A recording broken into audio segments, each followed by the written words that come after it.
Alright, so you're going to begin working with a client. This is Therapeutic Drawing Series, Exercise 1.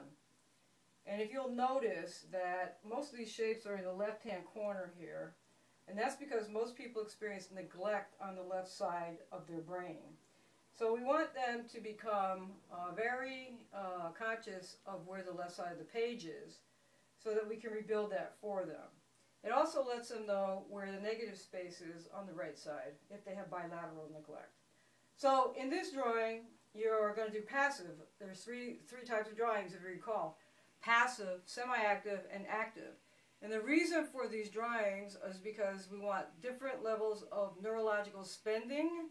So we want the nervous system to be gently approached and to challenge it with encoding and decoding. So the first step is to put the drawing in front of them and to say, okay, I want you to draw this drawing in a passive mode. Passive mode, they are looking at the drawing without looking down at the page. We all, as artists, call this a blind contour drawing, and this prepares the brain for the more accurate drawing.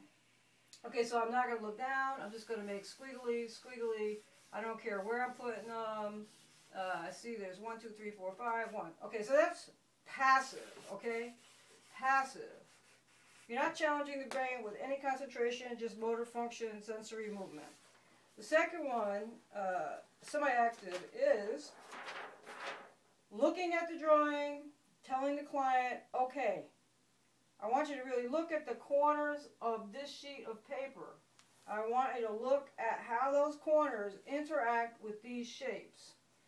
I want you to tell this client to notice all the details on this page and to try to put these shapes exactly as they see them with the same colors. So without my spending too much time on that, because again, we have to have this short for the internet, sometimes I let them draw them with a pencil to make mistakes.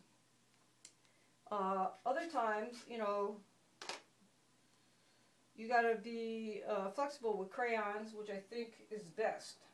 Hang on.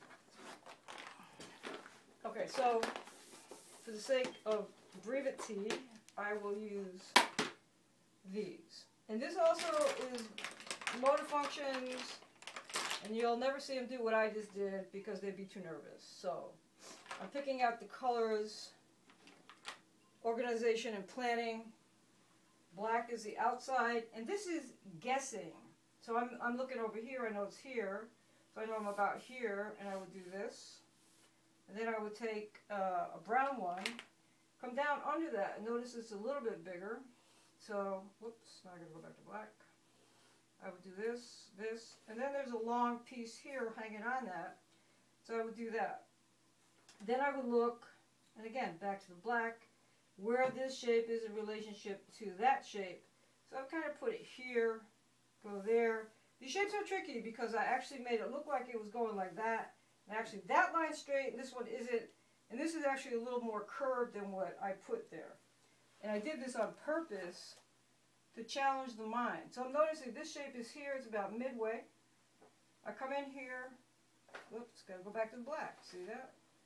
There, a little bit of an arch here. I put way more than what was necessary. But that's fine because we want them to get used to switching from different things and pacing. You don't have to time them when they're doing this. At some point you will, but not now. So I'm going to use, I use this color. Okay, that's semi-active, okay? And then you'd have them color them in.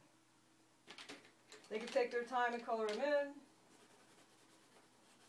It doesn't have to be perfect. They should just be colored them in. Now, I don't know if you notice how many steps there were here, but there are a lot of steps. And for somebody who has no focusing and attention, it takes a while for them to do this exercise. And when they get better cognitively at organizing and planning, you'll notice that they'll do this drawing in no time at all. Because they can organize it, they can plan it, they can put it down, they can assess it, they can interpret it. There's a lot going on here. Okay, so then, we finish this.